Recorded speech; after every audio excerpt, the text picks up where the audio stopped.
सन 1993 में गुरु चरणों में था, मैं बहुत बीमार था। 60 दिन तक लगातार मुझे मलेरिया आया। मेरा वजन 14 किलो कम हो गया।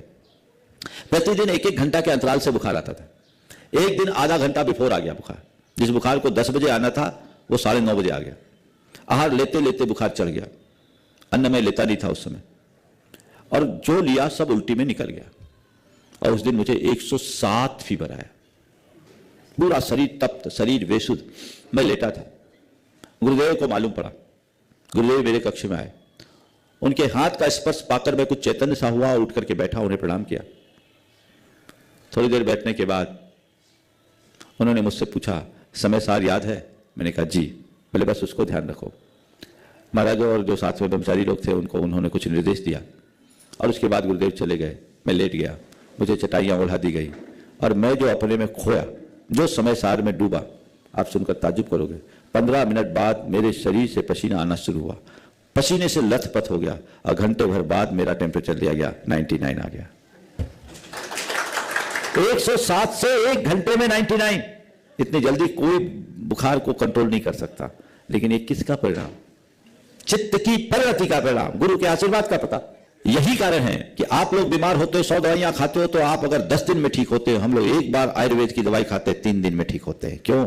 आपकी मानसिकता आपको विचलित करती है, और हमारी मानसिकता हमें स्थिर रखती है। धर्मी की मानसिकता सदैव स्थिर रहती है, क्योंकि वो कष्टों को सहने का अभ्यासी होता है। तो अभ्यास अपने भीतर विकसित कीजिए, तो धर्म तुम्हें बीमारी की समस्या से मुक्ति दिलाएगा। दिलाएगा कि नहीं दिलाएगा? बोलो। हाँ, आगे बढ़ाओ। मुझे चारों समस्याओं से मुक्ति दिलाना है, वादा किया है। अब दूसरी क्या? विपत्ति। किसी पर कभी भी किसी भी प्रकार की विपत्ति आ सकती है, और महापुरुषों के जीवन में भी बड़ी बड़ी विपत्तियां आई है कि नहीं आई? और बताओ, जैसी विपत्तियां महापुरुषों के जीवन में, वैसी तो तुम सामान्य जनों में हो ही नहीं सकती। अगर हो तो पता नहीं कहां चले जाओ। कई बार लोग कहते हैं धर्मी के ऊपर विपत्ति आती है तो धर्म करने से क्या फायदा?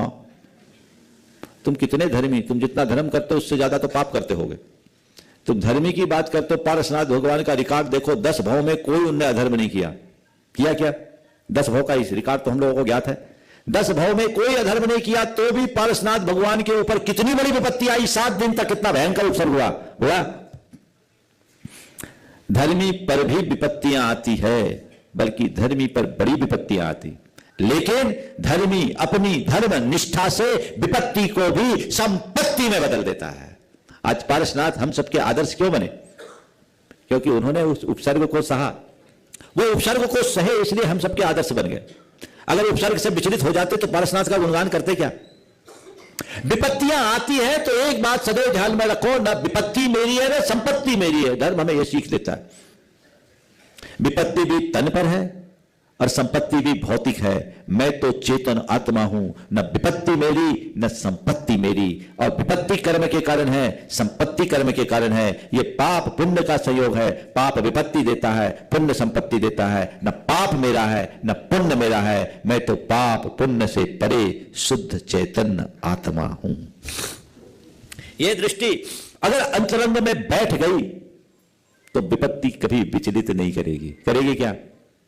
विपत्ति आई, बड़ी से बड़ी विपत्ति आई, तो पहले विपत्ति को पर मानो।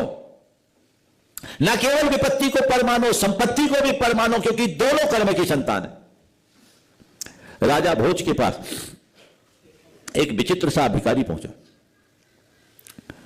दरबारियों से कहा कि जाकर, द्वारपालों से कहा कि मुझे राजा से मिलना है, और जाके राजा से कहो कि आपका भाई आया, आपसे मिलना चाहता है। फटेहाल सी स्थिति देखकर द्वारपालों को भी बड़ा आश्चर्य हुआ कि कैसा आदमी जो राजा का भाई बोल रहा है अपने आप। फिर भी राजा तक संदेश दिया कि बाहर एक फटेहाल सा आदमी है, वो अपने आप को आपका भाई बताता है और आपसे मिलना चाहता है। राजा ने कहा चलो बुलाओ मेरे पास। जैसे ही पहुंचा, पहचाना। अब राजा भोज भी अचरज में पड़ गया, ये कौन आदमी? बोले मुझे मालूम है तुम नहीं पहचानोगे, पर मैं तुम्हें अच्छे से पहचानता हूं। बोले कौन हो? बोले तुम्हारा भाई हूं। मेरे भाई? बोले हाँ, तुम भूल गए, मैं बताता हूं मैं तुम्हारा भाई। बोले क्या?